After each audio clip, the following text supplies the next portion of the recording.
Hey guys, this is Illusion Podfic, and today we're going to be reading Glowsticks and Bullet Holes by Hyperius. This is Chapter 9. LexCorp was a mighty building, brushing against the clouds that hang high in the sky. No other building even dared to stand as tall as LexCorp, nor look as elegant. The building of LexCorp did stand out like a diamond, trapped upon the coal that's the rest of the city. If the coals was normal buildings, and diamonds were built by egotistical supervillains who want to show off their wealth and power. Jason hates it. The amount of money to go into something so flamboyant. He told Bruce the same thing when he was young and full of Robin magic. Bruce simply smiled and explained how he always ensures to put money back into Gotham when spending stupid amounts of money on himself, and that spending such wealth on materialistic things are important to keep the cover of Bruce C. Wayne. Jason still hated it, but he understood. And, at least, Bruce still gave large sums to charity. And he created opportunities and organizations to assist those in need. He helped them obtain jobs and housing, so Bruce got the pass on that. But Lex is a mass-murdering psychopath, so he gets no such pass. Jason wrinkled his nose in disgust as he approached the building, lip pulling up into a soft snarl. Ugh, already his ego annoys me. Hal pinched Jason's arm. Remember, we're tourists. At least act excited and happy to be here. How can I act happy in this shirt? Your shirt is beautiful, and it matches mine, so... He shrugged, as if to say, we're matching, how could you not love this? Jason huffed, rolling his eyes and shaking his head. You're ridiculous, an absolute hooligan. But a small smile did make its way across Jason's face. It was a nice reminder, really, that he wasn't alone in this.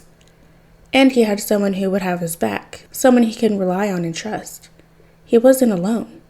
What a weird feeling that is. It's not like he was alone, not really. If push comes to shove, he could call upon the other bats, and if not the bats, he has Roy, who will always be a phone call away. Sometimes the archer can't make it in person. Okay, a lot of times. But he is always willing to just listen and talk for hours. Sometimes they wouldn't even talk. Roy would just sit on the phone with him for as long as he needs. The steady breaths of the archer helping Jason calm from his recent panic or surge of bright green rage. But this is similar, and different, all at the same time. This feels like more how it feels with Roy when Roy is there with him in person. It's someone who he trusts, heart and soul, someone he trusts to have his back, in such a manner where he doesn't feel like he needs to look over his shoulder after every turn to ensure nothing sketchy is happening. Someone he trusts won't betray him. Someone he trusts not to judge him or yell at him or look down at their nose at him with a sneer, as if saying he's below them, lesser than them, unworthy to even breathe in their presence. Both Roy and Hal, he knows they are someone who will communicate with him when he does something wrong. And sure, he'd probably not react well, but he'll listen eventually. And he won't do whatever shit he did before in front of them again. It's an odd type of trust, one he's not used to, one that took months for Roy to build up with him, and one that Hal has stolen in a disturbingly short amount of time. Jason still wasn't completely sure he actually believes there's no weird alien magic involved, but if there is, he may not actually be fully against it, weirdly enough. Well, let's do this then. Jason took a deep breath, time to pretend to enjoy being here. Yay. Hal grabbed his arm, leading him forward into the building, joining the tour group, just as they were about to depart. Just in time. Yay. Hal elbowed the boy. Yay. The Green Lantern rolled his eyes. Jason was something else, that is for sure.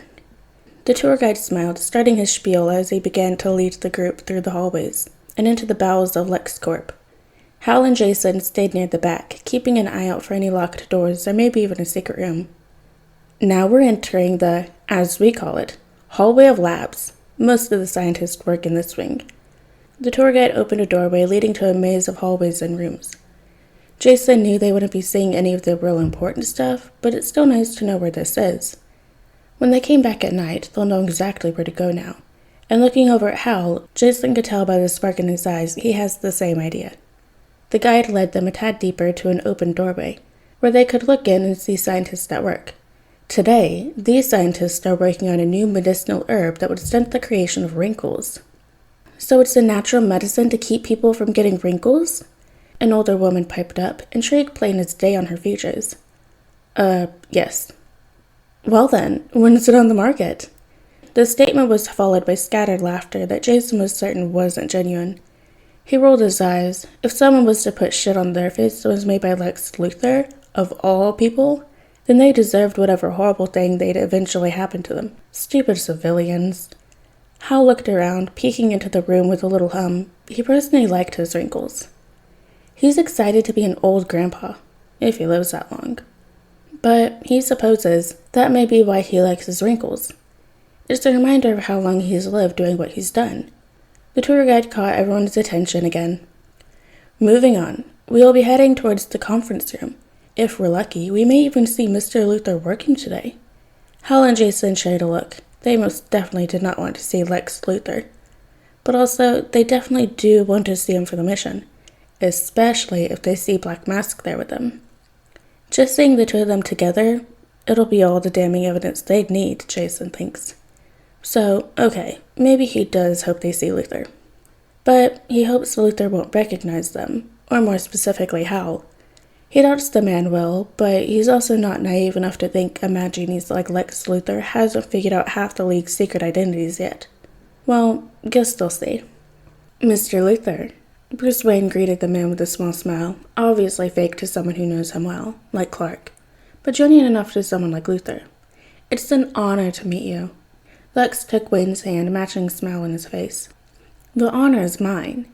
He gazed past Bruce and towards Clark. Is this the reporter who will be joining us? It is. Mr. Kent, meet Mr. Luthor. Clark stepped forward, taking Luthor's hand in a rather pathetic handshake. Luthor's smile tightened.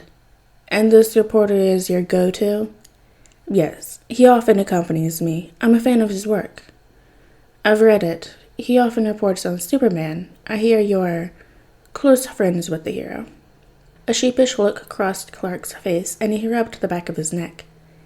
Yes, but I won't allow that bias to influence my opinion on this meeting. Lex stared at him for a few long seconds before nodding. I see why Mr. Wayne likes you. He waved the two of them forward. Please, follow me. We will start with a little tour of the facilities before making way to my office. To go over the details of the contract, I'm quite excited to make a change as a good guy. Or at least, not a villain. If I can ask. Luthor turned back to look at the reporter. What did cause this change of heart? Lex smiled kindly. After continuously going to prison, I got tired of it. I wonder, why do I feel the need to destroy Superman? What made me so power-hungry? When I started wondering, I began to feel contradictions in my way of thought. I was able to pinpoint the anger that clouded my judgment and the resentment that pushed me to be evil. I began therapy in prison, and the therapist helped me. I realized that, well, I'll never like Superman, but that doesn't mean I have to be so evil. I can still help people while standing against the hero. The other heroes aren't too bad either, and I can see myself supporting some of them. That sounds very convenient. Both heroes were surprised by Luthor's bark of laughter. I don't blame you for doubting me. I also simplified the process. You must remember, I was in prison for a year. It took the full year to get to where I am, and I'm still in therapy to continue my improvement.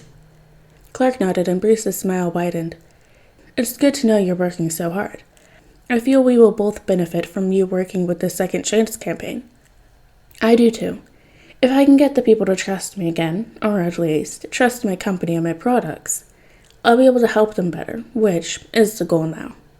Helping others? Yes, Mr. Kent, helping others to help myself. Luthor led them through a back hall, Bruce and Clark following closely behind. I like that way of thinking, Mr. Luthor. Bruce looked around, taking everything in. The building rivaled his own. Hell, it probably even surpassed his own. He couldn't help but think Jason would loathe it. The thought almost made him laugh. The hallways were long and white, holding none of the elegance of the front rooms, as they were designed to be efficient, not pretty. We do our work in the labs on these 5 floors. This is floor 1, and the one we bring tours on. The other 4 labs continue down into the basement, and that's where we work on our more confidential projects. Projects for private businesses, the government, my own ideas, and the such. Can I ask which of your more secret projects are? Luthor hummed. You can. I'm working on a new form of a vehicle, a flying car, as you will. A flying car that reflects light in such direction that it'd be almost impossible to detect. Bruce huffed. Let me guess. Government? That obvious? He shook his head. Of course it is. Who else would commission me, of all people, to make that?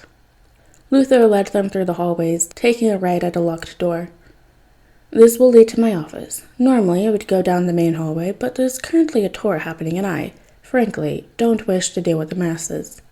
Bruce allowed his shoulders to relax. I appreciate it. And he does.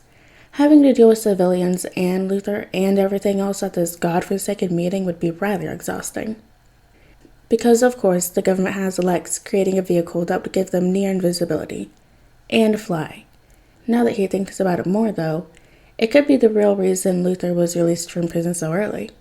That's something they're going to need to investigate further. Perhaps, if Luther actually turned good, they could deal with shit like that together. No matter how smart the villain is, they don't need to be given the ability to build plausible weapons. He wonders if he can get access to more of Luther's little secret projects. The man continued down the hallways, Luther and Bruce engaging in conversation while Clark looked around, using his X-ray vision to get a better view of it all. Why wouldn't he? They're in the middle of enemy territory, so to speak. So he's using every opportunity available to do better recon, for when time comes to invade and dismantle. Plus, he trusts Luther as much as Barry can throw him. He's not buying this act at all. And then he froze. And the other man froze. Clark blinked away his X-ray vision and witnessed in all his glory Hal Jordan standing at a doorway, wearing a horrible Bahama shirt and a look of unfiltered surprise across his face. Hi? Superman blinked once again. Hi? What are you doing? I'm with Bruce. We have a meeting with Lex Luthor? We're investigating Luthor and his ties to Black Mask? Oh, I'm enjoying the tour. I'm going undercover best I can. Clark looked over and saw, no, is that Jason Todd? Jason Todd turned the corner with the tour group, wearing a shirt that matches Hal. Clark's eyes widened, and he heard Hal curse under his breath, rushing forward to grab Clark's arm. Do not tell Bruce. His tone brokered no argument. Superman argued anyway. You need to tell him. He's been worried sick. Please, please. I never say please. You know this, so me saying please really means something. And I need to catch up with the tour, but I can explain it later, okay? For now, though, please, please trust me. Don't tell him. Okay, I won't. But you'd better have a good reason to be keeping this secret. I do. Hal released Clark's arm and let out a long breath. I'll call you tonight, okay? Clark watched Hal follow around the corner, watched as Green Lantern joined up with the Red Hood. Mr. Kent, are you coming? Clark was shocked from his thoughts, looking back at Bruce and Luthor. Yes, sorry, I thought I saw someone I knew. Bruce raised a brow and Luthor hummed. Did you? No. He smiled sheepishly. I'm sorry. It's fine, just don't fall behind again. Luthor turned and left, but Bruce continued to stare at his friend. Clark shook his head. Later. Bruce raised a brow. I won't let you drop this. Clark swallowed. He's not looking forward to later. Where do you go? Saw someone. Jason raised a brow. Someone? Yep, Hal shuffled. Clark. Clark? Superman? Yep. Well, fuck. He promised not to say anything to Bruce. Yet, at least. But we need to talk to him tonight. Jason swore under his breath. Jesus. Okay.